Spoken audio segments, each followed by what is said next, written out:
Nang marinig ni Dumas ang sinabi ng residente, nagtanong siya kung saan banda madalas nagpapakita ang hindi kilalang tao. Ayon sa mag-asawa, sa bandang gubat, sa kalsada, at paminsan ay sumisimple ng lapit sa tahanan.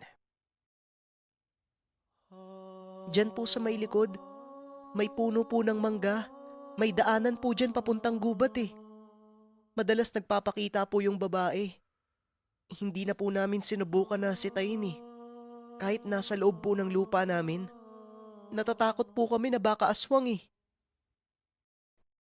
Wika ng isang residente. Hindi na nagsalita pa si Dumas at kagad na pumunta sa likuran ng tahanan.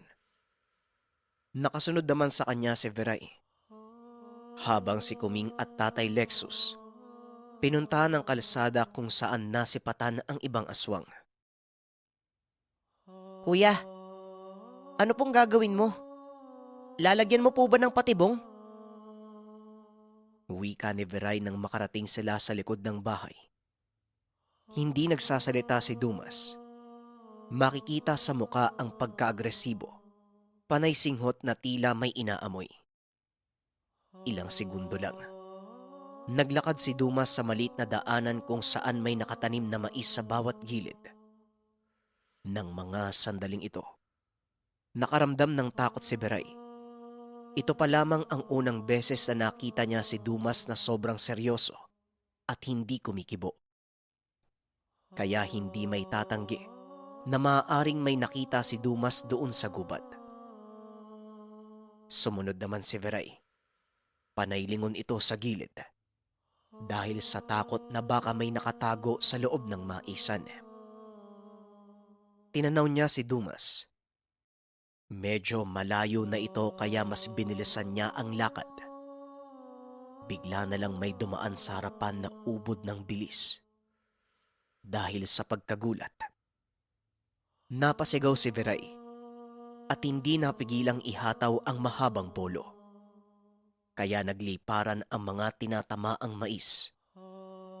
Kagad naman siyang binalikan ni Dumas at sa pagkakataong ito, inawat niya ang binata. Nakapikit ang mga mata at patuloy sa paghampas sa mga mais. Anong nangyari? Bakit ka sumisigaw? Tanong ni Dumas. Kuya, may dumaan po sa harapan ko eh. Nakita niyo naman, di ba? Basta ang bilis po eh. Pero tao po yun. Wika ni Veray.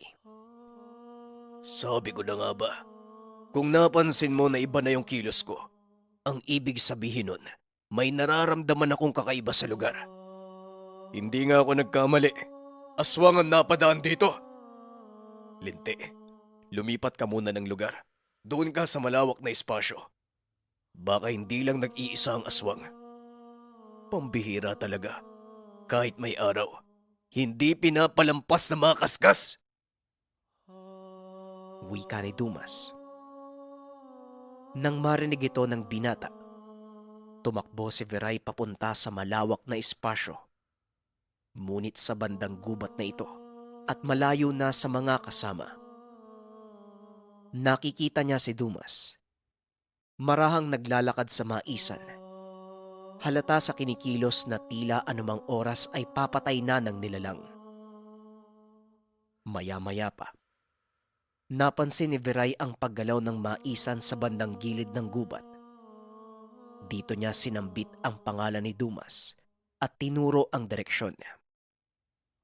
Kagad namang tumugon si Dumas at nanlaki ang mga mata ni Veray. Nang makita na sobrang bilis ni Dumas, segundo lang ang pagitan, nakarating kagad sa gilid ng gubat. Kasunod noon ang ungol at sigaw na tila may sobrang nasaktan. Hindi naman tinangka ni Veray na lumapit hanggang sa nakita niya si Dumas na papalapit sa kanya. Bitbit ang isang tao na lupaypay ang katawan. Nang tuluyang makalapit si Dumas kay Veray, nakita ng binata na yung taong guyod ng kasama. Sobrang pangit ng muka. Tila tao na may mukha ng pusa. Aswang nga. Tama ka, Viray. Pero hindi ito ang hinahanap natin. Akala ko pa naman kaskas na. Hoy, hoy, huwag kang magkunwaring patay. Gumising ka. Kung hindi, tutuluyan kita. Anong ginagawa mo dito sa lugar? Tanong ni Dumas. Si Viray bukod sa nagulat. Napapitlag ito nang bumangon yung tao. Gumapang ang aswang paatras at sumandal sa isang bato. Wala. Wala akong balak na masama sa lugar. Gusto ko lang obserbahan yung mga kaskas. Baka pagtagal, kami ng pamilya ko mapagkamalan eh. Marami naghihinala na aswangangang ka namin. Wika nito. Nagpakilala siya sa pangalang Nolan. Sa katunayan, hindi kalayuan ang bahay nila sa lugar. Naroon lang ito sa kabilang banda ng kalsada. Nag-oobserba. Hanggang doon lang. Aba, walang silbi ang ginawa mo kung hindi mo papatayin ang kaskas.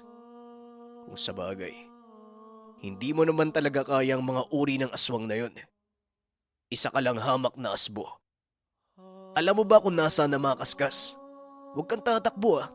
Kung hindi, isasama ka namin sa pagpatay sa mga kaskas. Wika ni Dumas. Hindi gumagalaw si Viray ng mga sandaling ito. Bagaman nakakita na ng aswang, pero hindi ganon kalapit at detalyado.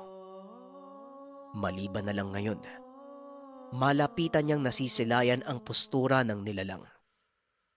Nakakamangha. Parang tuta lamang ang itsura nito habang kinakausap ni Dumas. Yun nga din ang inaalam ko. Ang mga bakas nila. Sa oras na malaman ko kung saan sila nakatira, doon ako magpaplano kung paano sila mapapatay. Tugon ni Nolan. Ano bang sinabi ko sa'yo? Hindi mo kaya ang kaskas. Kaya ka nilang patayin ng walang kahirap-hirap.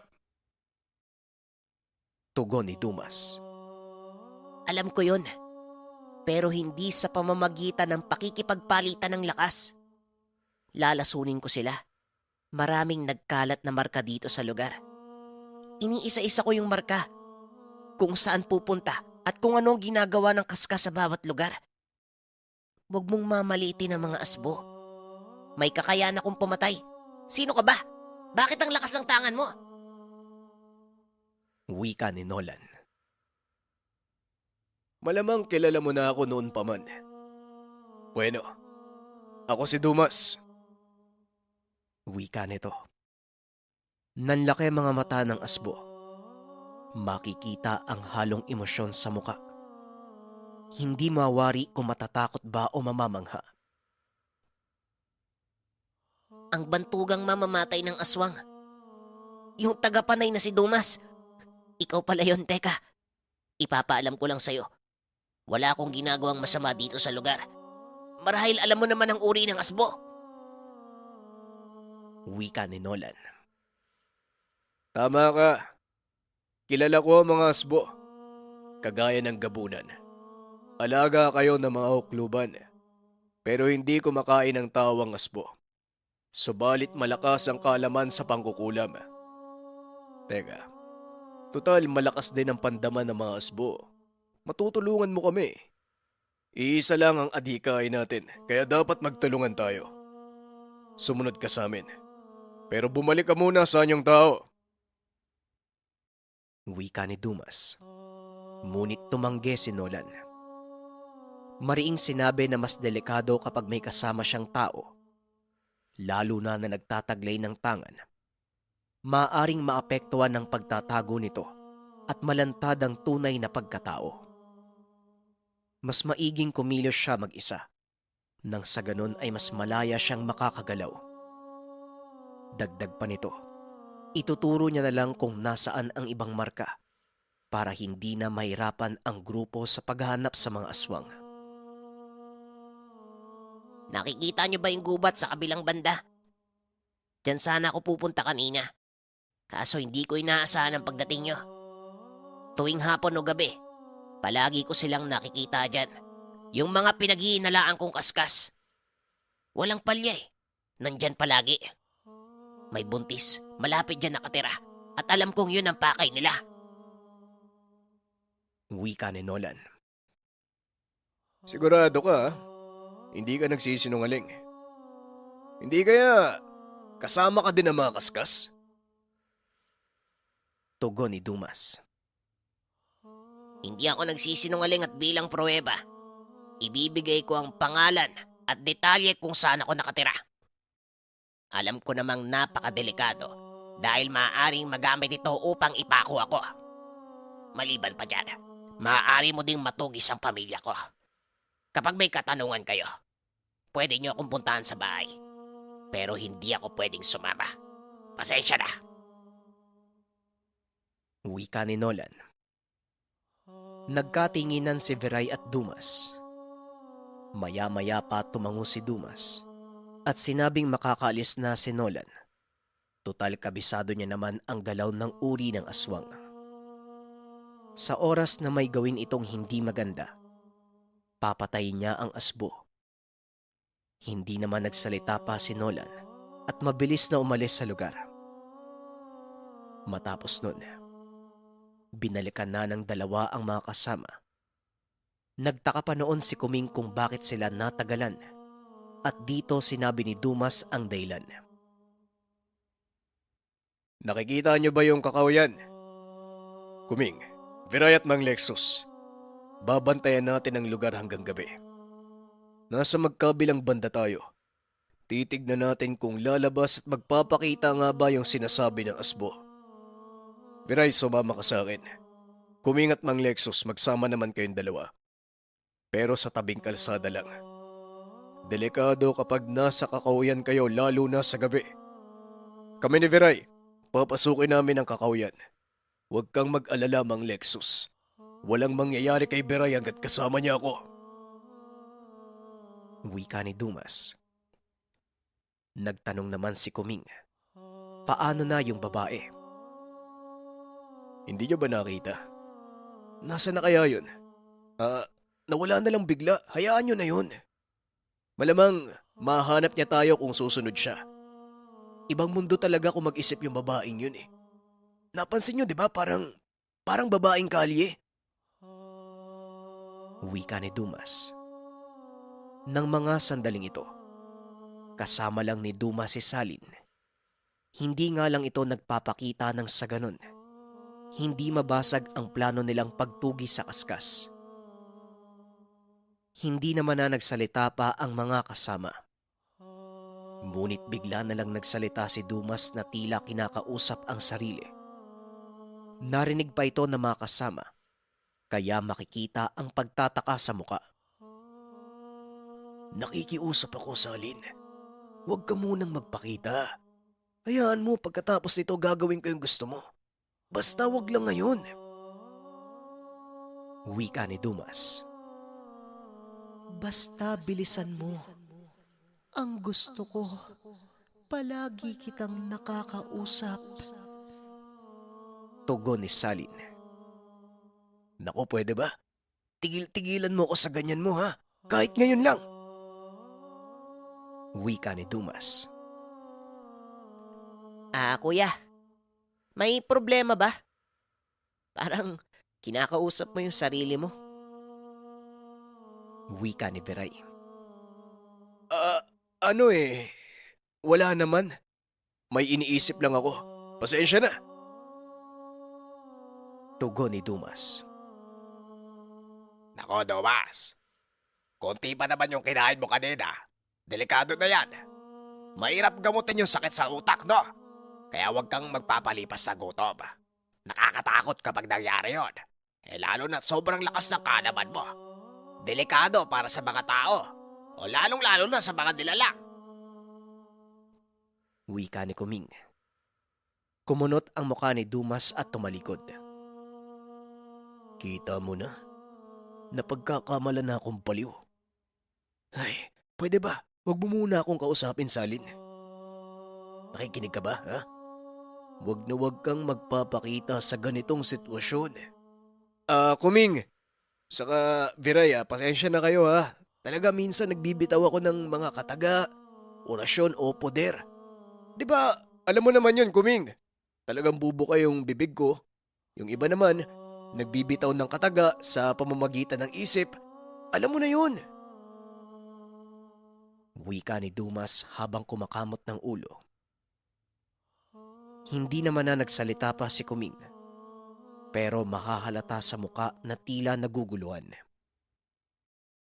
Maya-maya pa, nagsimula na silang pumunta sa kanika nilang pwesto. Umupo sa bato si Tatay Lexus at Kuming. Habang si Viray naman, makikita sa muka ang takot habang nakabuntot kay Dumas. Habang binabagtas ng dalawa ang masukal na lugar, sinabi ni Dumas na mas maiging matutunan kagad ni Viray ang kaalaman sa pamamagitan ng pagtugis ng aswang. Sapagkat mas matututo ang binata sa mismong karanasan na mangyayari sa lugar. Hindi naman na nagsalita pa si Viray hanggang sa nagmungkahi na si Dumas. Sa itaas sila ng kahoy mag-antay. Nang sa ganun, makikita nila ang nangyayari sa kabuuan ng paligid. Hindi ba kuya, ang sabi nyo, markado kayo ng kaskas? Alam nila ang kinikilos mo? Paano na yan? Alam din nila na nagbabantay tayo sa lugar. At saka matutukoy tayo sa itaas ng puno. Tanong ni Viray. Kagad namang sinabi ni Dumas na tama si Viray. Kaso nga lang, markado at matutukoy nila kung nasaan naroon. Yan ay kung nakatapak ako sa lupa. Kaya kung napapansin mo, pinipili kong nasa itaas ng puno palagi.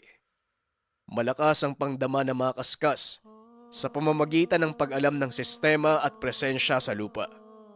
Para silang sinaunang tao na magaling sa mga bakas upang tukuyin ang lugar kung saan sila makakahanap ng pagkain.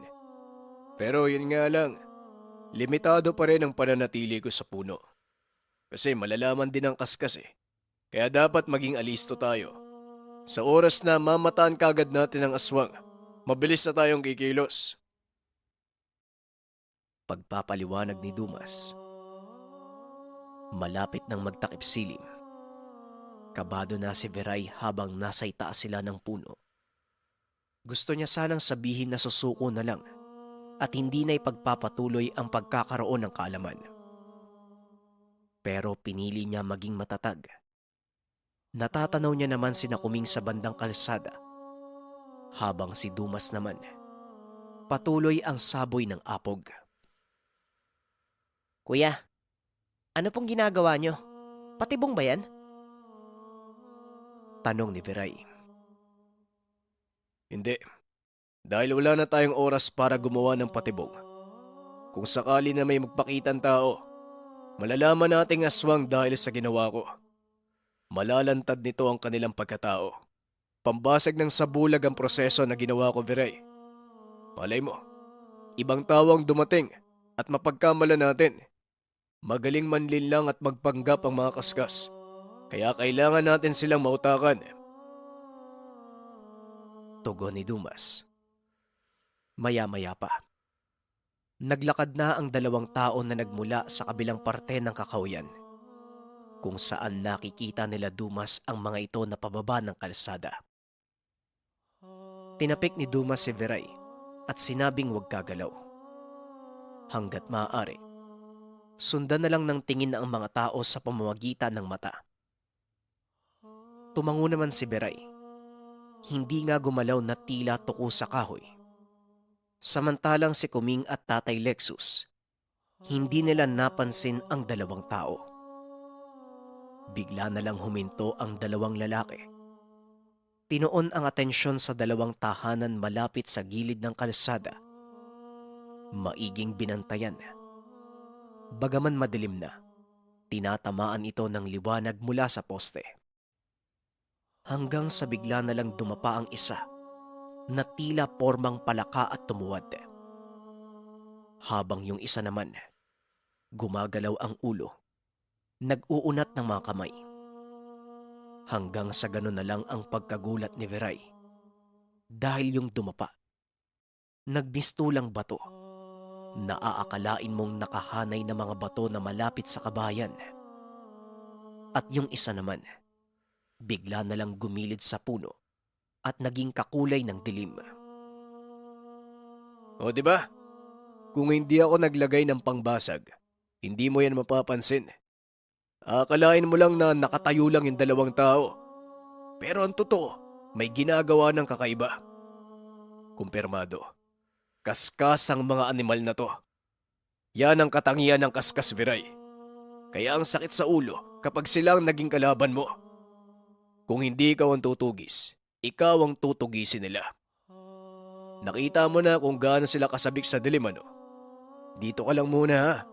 Mauuna akong bumaba at lalapitan ko yung lugar. Kung sakaling gumalaw ang nakikita mo o lumipat ang pwesto, abisuan mo ko kagad. Wika ni Dumas.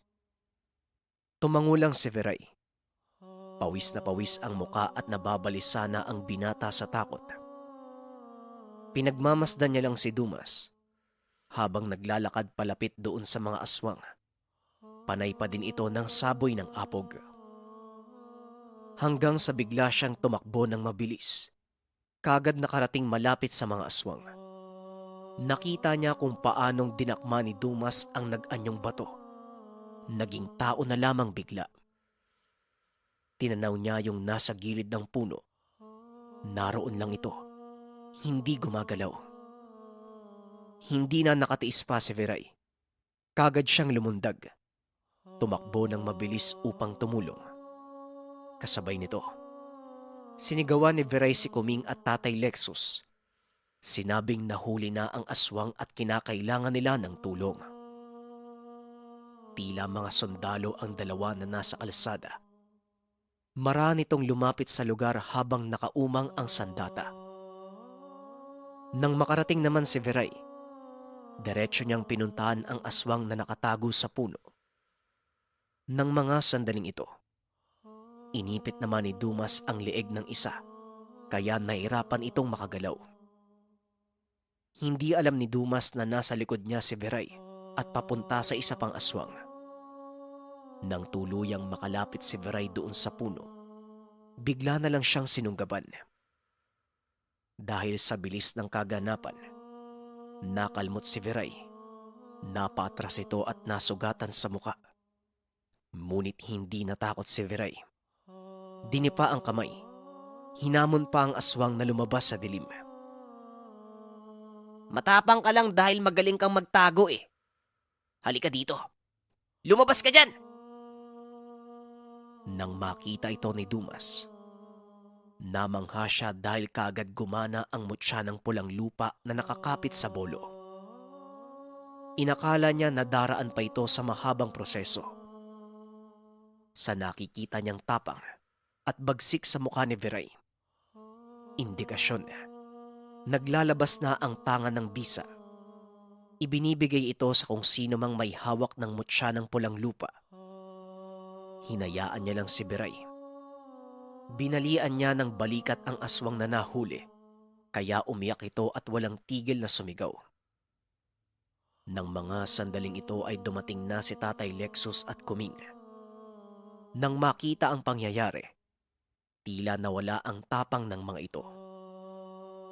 Lalo na nang lumitaw ang kaskas na nakatago sa dilim. Ubod ng pangit ng muka. Nanlilisik ang mga mata at nakabuka ang bibig na may malalaki at matalas na ngipin. Anak, lumayo ka dyan! Wika ni Tatay Lexus. Samantalang si Kuming naman ay lumapit kay Dumas. Nagtanong kung ano ang gagawin. Bakit mo ba tinatanong? Tulungan mo ko dito syempre. Ayan, daganan mo lang. Tutal bali naman na yung balikat niyan. Tutulungan ko lang si Viray. Uy, Viray, ano? Kaya mo ba? Hindi nagsasalita si Viray. Gigil na gigil. Unti-unting umaabante ng lakad na tila gustong salubungin ang kaskas. Patuloy pa rin sa pagsigaw si Tatay Lexus, kaya inabisuan ito ni Dumas na huwag mag-ingay dahil baka mabulabog ang lugar. Baka may mangyari sa anak ko. May tama ata sa pisngi niya. Ayan o, merong dugo! Wika ni Tatay Lexus. Pagmasdan mo ang anak mo. Tignan mo kung paano niya papatayin ang aswang. Malalaman natin kung gaano siya kalakas balang araw. Tugon ni Dumas. Napaiyak na lang si Tatay Lexus. Wala nang nagawa kung hindi panoorin na lang ang anak na papatayin ng kaskas. Habang si Viray naman, ilang distansya na lang sa aswang, bigla itong nag-amba ng paghataw. Maniwala man kayo o hindi, tinamaan ng aswang at kamuntikan pang maputol ang kamay, sinubukan niyang salagi ng bolo. Makapigil hininga ang nagaganap. Tila bata lang na naghahataw ng itak si Viray, pero makikita na sobrang lala at napakalakas ng pinsala. Napatras ang aswang at sinubukan pang tumakas. Ngunit paulit-ulit itong tinaga ni Viray. Napabagsak sa lupa ang nilalang at halos humiwalay na ang parte ng katawan. Maya-maya pa, napaatras si Viray na tila nabigla sa ginawa. Nabitawan ng bolo.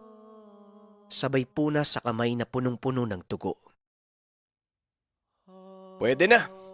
Pwede na, Viray. Pinahanga mo ako ah.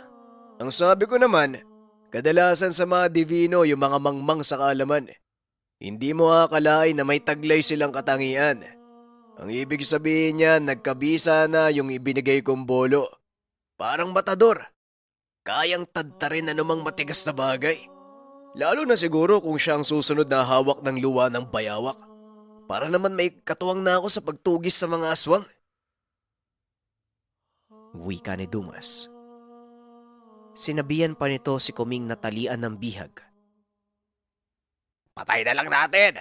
Sa tingin mo, meron siyang sasabihin na impormasyon laban sa sariling pamilya. Aba syempre wala, no? Wika ni Kuming. Huwag kang mag-alala, papunta tayo dyan. Kung noon binigyan ko sila ng pagkakataon, ngayon hindi na. Dadalhin natin yan. Siya ang ipapain natin para lumapit pa ang mga kasama niya. Sandali nga. Hoy, Ulupong! Sinabihan ko na kayo, di ba? Magbago kayo. Pero anong ginawa nyo? Lumipat lang kayo ng lugar na merwisyo pa uli. Anong babala ko noon? Ang sabi ko, ako ang tutugis sa inyo kapag hindi kayo tumigil. Nasaan ang mga kasama mo? Wika ni Dumas. Hangal, mas maiging patayin niyo ako. Hinding-hindi ko sasabihin sa inyo kung nasaan ang mga kauri ko. Pakialamero ka. Hayop. Hindi mo alam. Hindi lang kami ang kaskas sa lugar. Sa tingin mo ba pupunta kami dito kung wala kaming sasandalan? At isa pa, hindi kami ng pamilya ko namiminsala dito. Pero alam ko kung sino at kung saan sila matatagpuan. Wika ng aswang. Alam kong mahusay kayo magsinungaling. At bukod pa dyan, ganon din kayo kagaling magtago at kahirap tugisin. Pero isa lang masasabi ko, hanggat buhay pa ako, merong pipigil sa inyo. Sige na, Kuming, dito tayo dadaan. Pupunta tayo sa lugar kung saan ligtas. Ako nang bahala sa bangkay. Isasama natin to. Ililibing natin sa liblib. Wika ni Dumas. Binalot niya ng dahon ng saging ang bangkay na kaskas. Binuhat ito ni Dumas. Hindi naman nagsalita pa ang mga kasama. Habang si Viray naman, patuloy lang sa pagtataka sa sarili. Maya-maya pa, tinapik ni Tatay Lexus ang binata. Mabilis na dinampot ang bolo sa lupa at hinabol ng lakad si Dumas. Magkakasunod na mga katanungan ang binitawan ni Veray. Hindi niya alam kung bakit bigla na lang siyang tumapang at nagawang mapatay ang kaskas. Kuya Dumas, ano bang nangyayari sa akin? Tanong ni Veray. Ano ba naman to?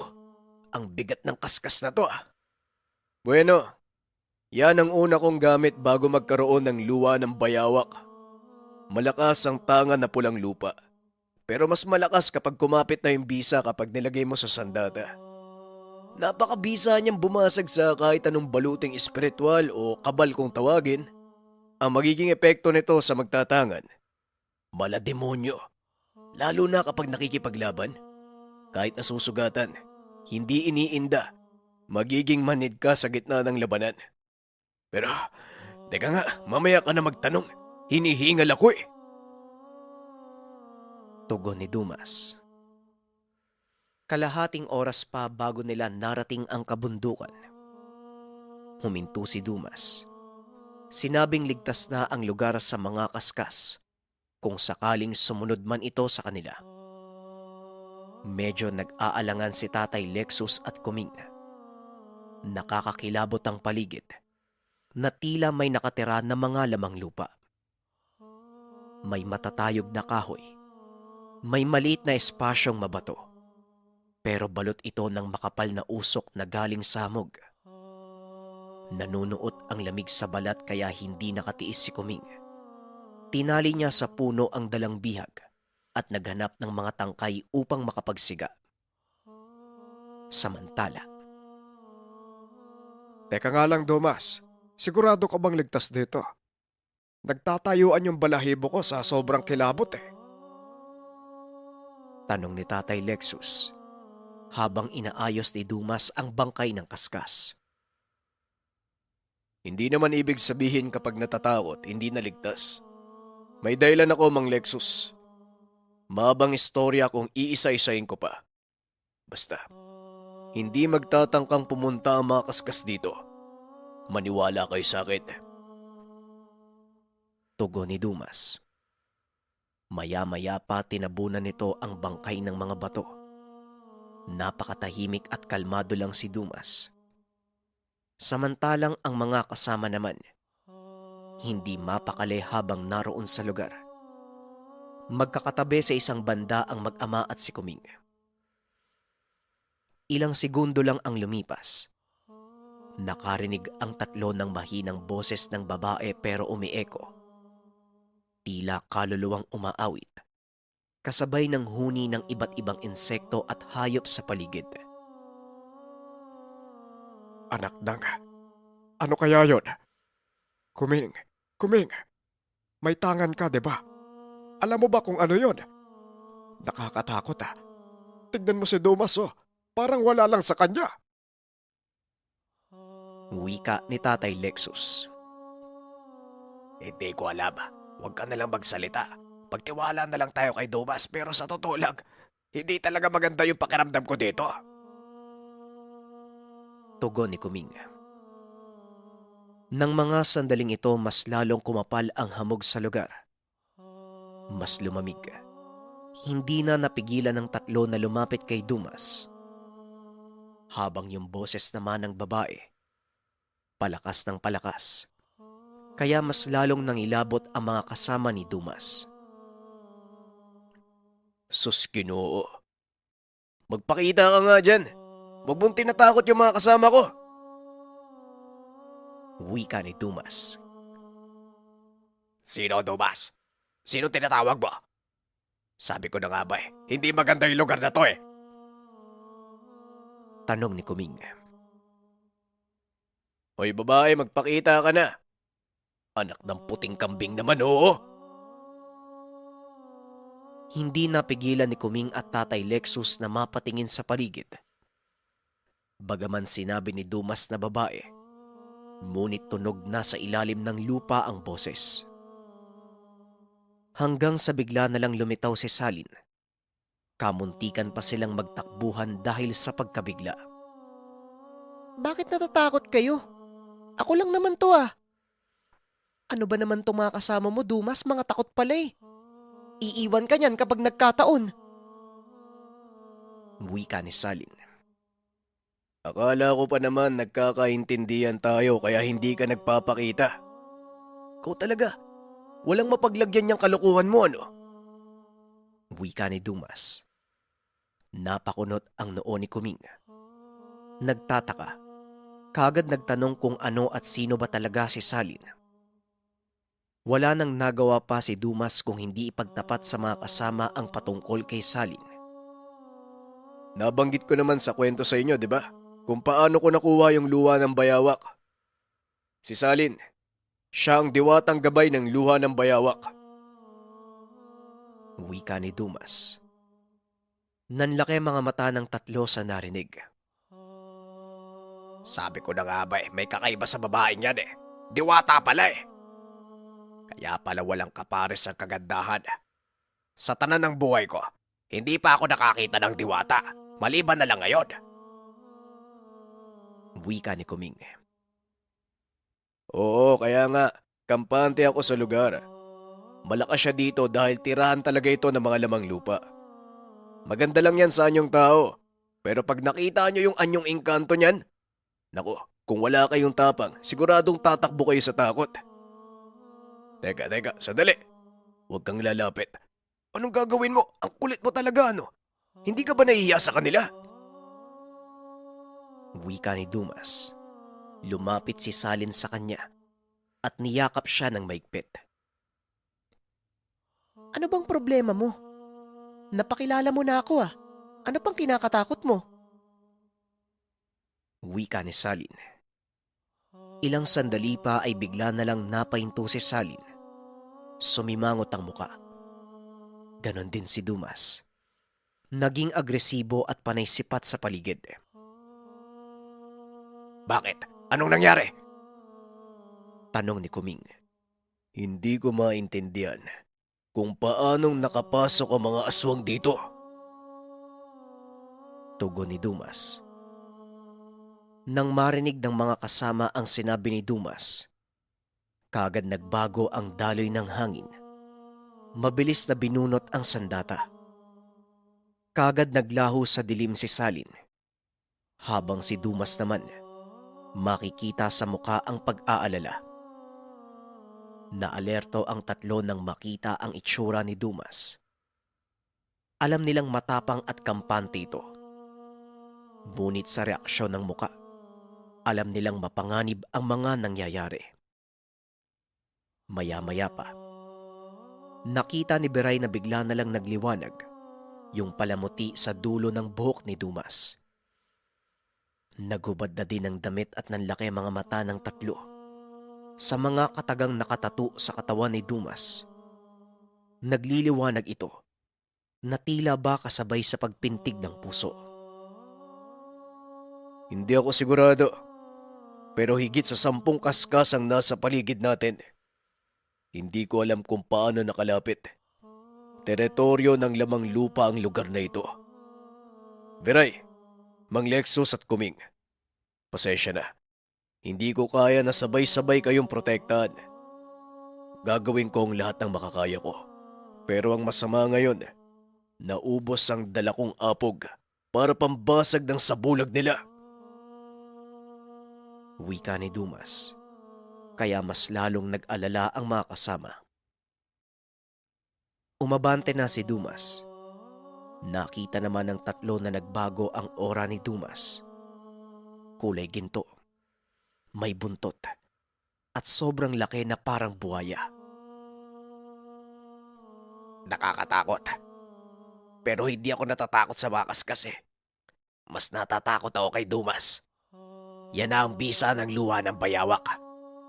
Nakakamanga. Buhay na buhay ang presensya. Wika ni Kuming. Anong gagawin natin? Dito na yata tayo mamamatay Anak, iligtas mo ang sarili mo. Umalis ka na!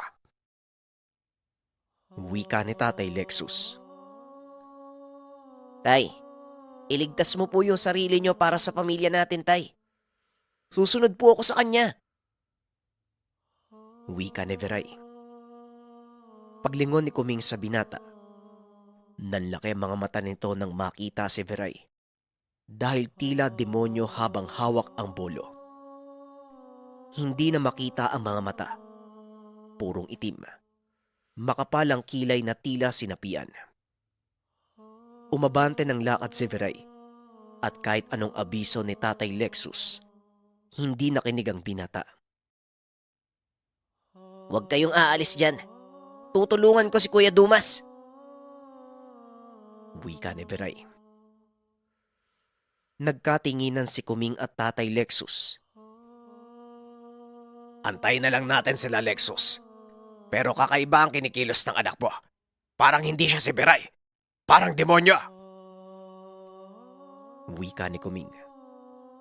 Nang mga sandaling iyon, pinili ng dalawa na manatili sa lugar. Pero habang may tensyon, panay-angil ang bihag nila na nakatali sa puno na tila nagtatawag ng mga kasama. Biglang tumatawa at nanlilisik ang mga mata habang nakatitig kay Kuming at Tatay Lexus.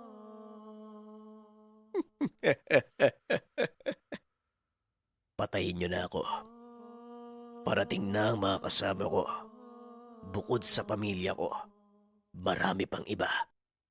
At maliban pa dyan, kahit maraming nilalang sa paligid, hindi natatakot ang mga kaskas. Akala ko pa naman matalino si Dumas.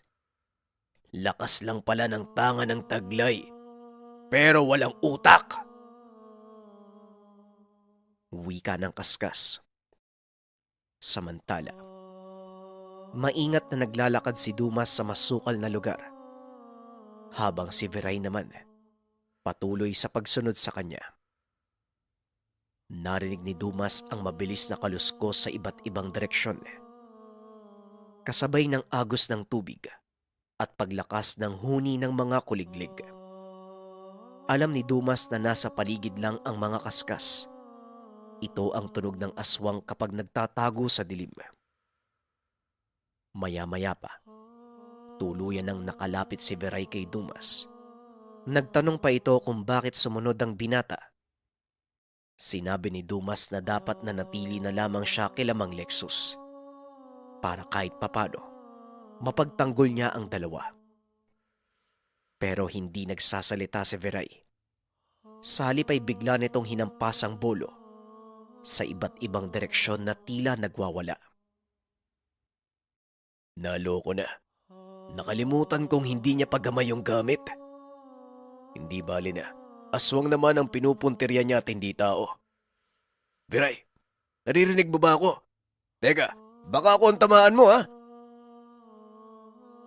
Wika ni Dumas. Nanatiling tahimik si Veray. Maya-maya pa bigla na lang may dumaing ng malakas.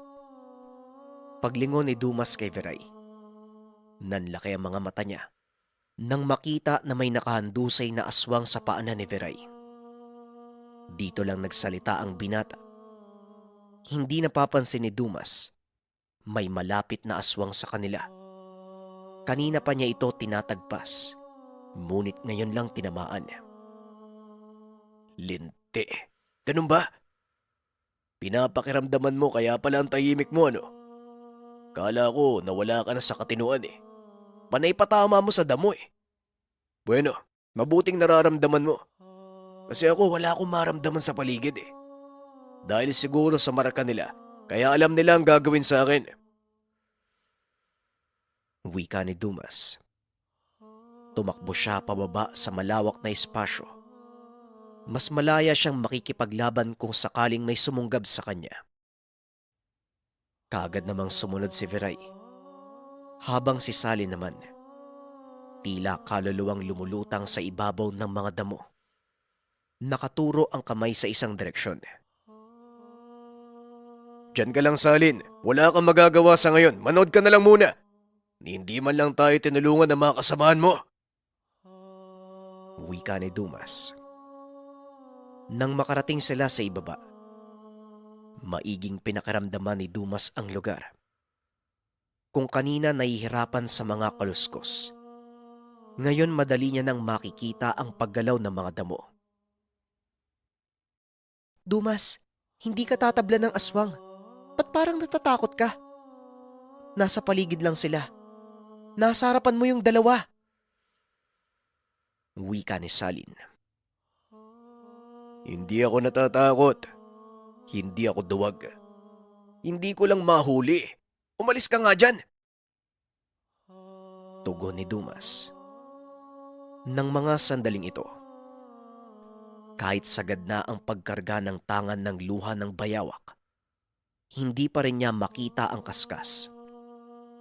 Habang si Viray naman, nakaharang ang bolo sa harapan na tila panangga.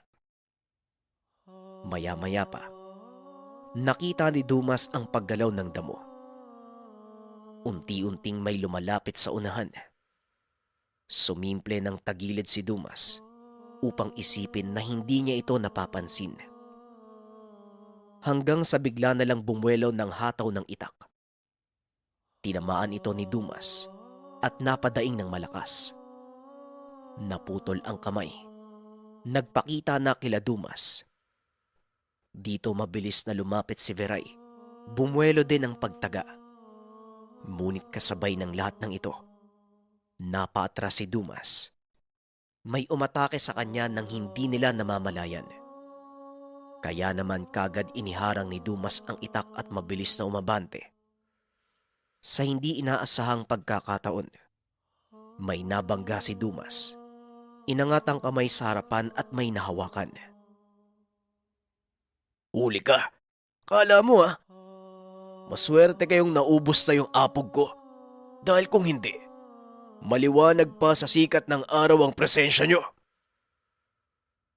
Wika ni Dumas habang sakal ang aswang. Hindi nagtagal. Binali ito ni Dumas at umungol ang kaskas. Kasabay nito ang unti-unting paglitaw ng aswang. Kuya, ilan pa kaya? Ang hirap naman. Para tayong baliw sa kakahataw ng sandatay. Hindi natin sila Naudlot ang sasabihin ni Viray nang marinig ang sigaw ni Tatay Lexus. Kaagad na tumakbo si Viray. Diretso lang kung saan narinig ang sigaw.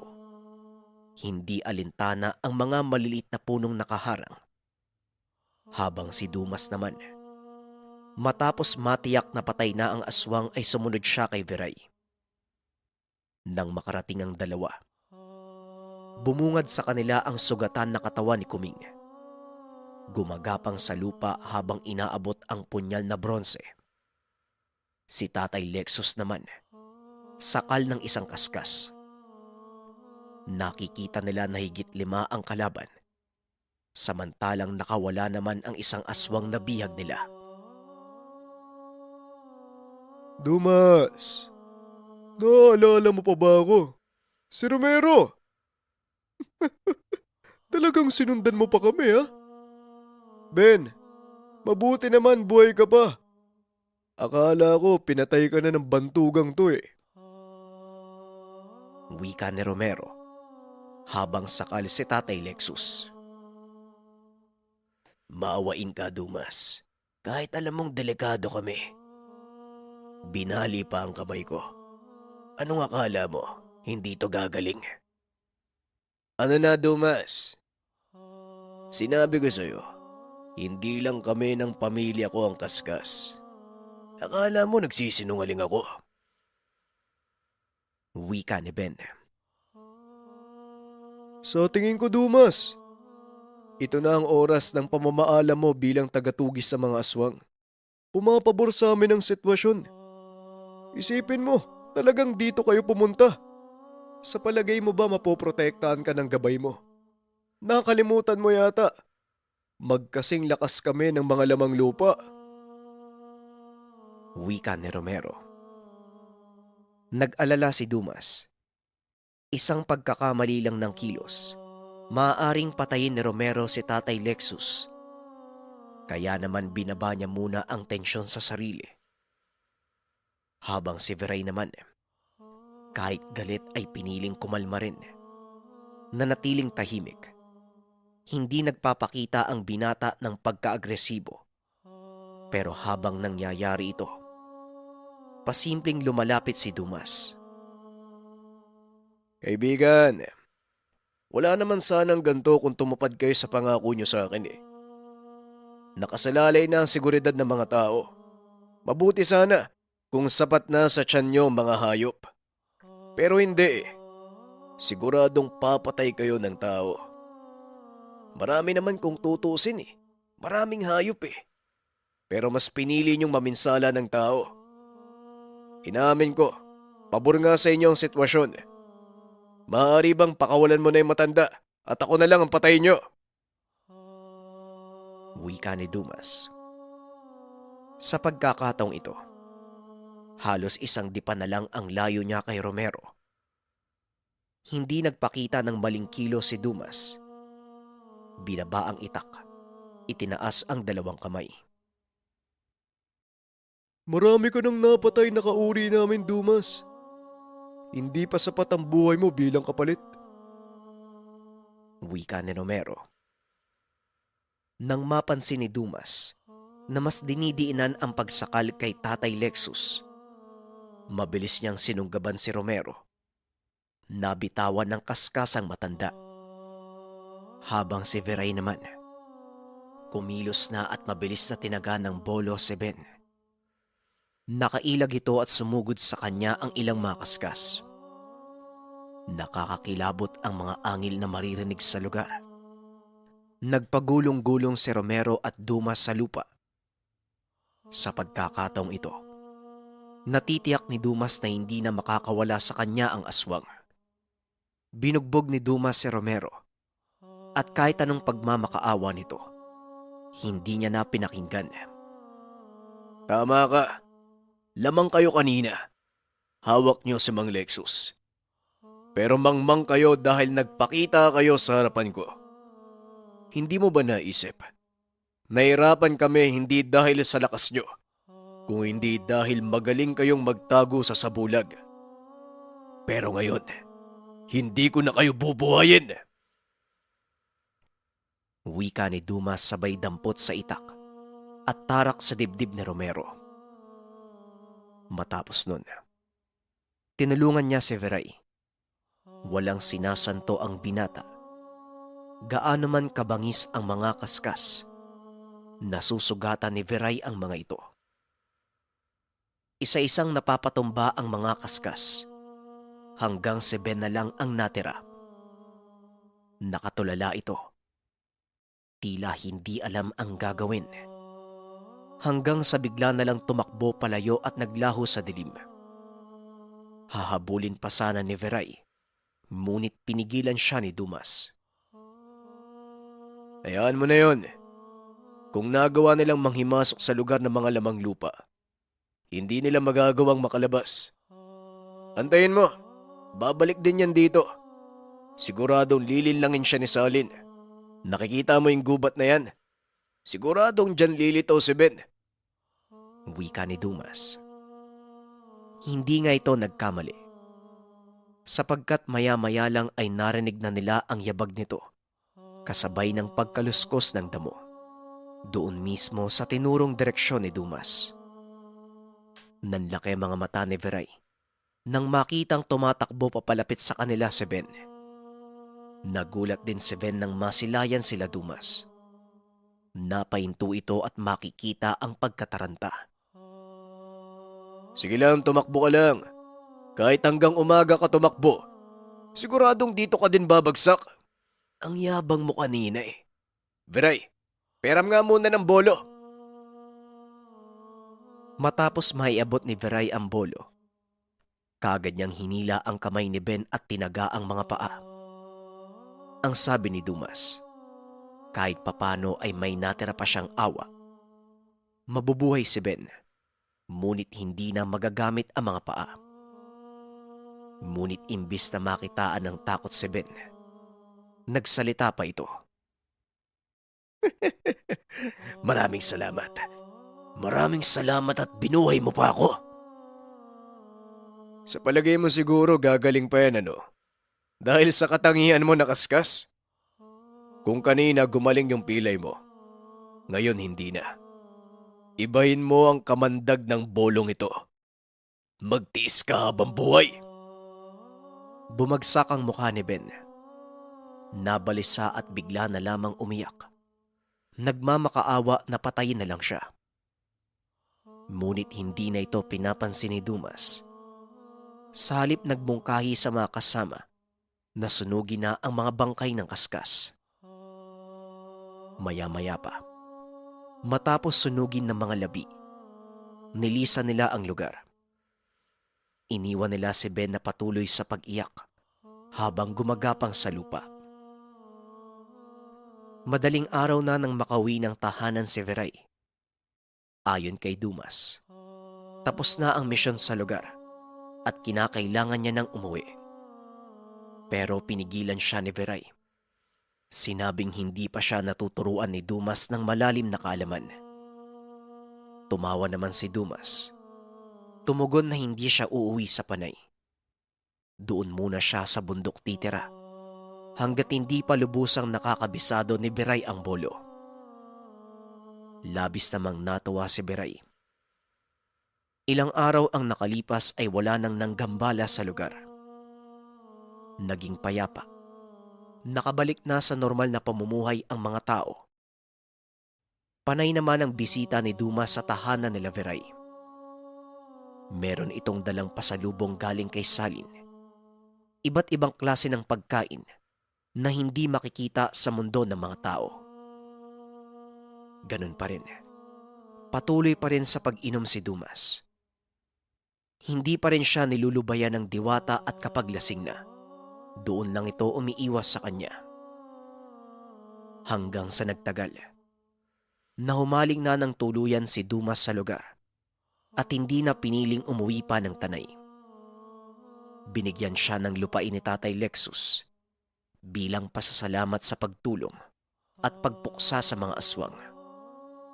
Nanatiling kasaysayan ang lahat ng ginawa ni Dumas. Hindi man alam ng karamihan ang ginawang kabayanihan nito. Ngunit malinaw para sa kanila na ang ginawang pagtulong sa kapwa hindi para sa pansariling interes, kung hindi ito ay gampanin na ibinigay ng Ama.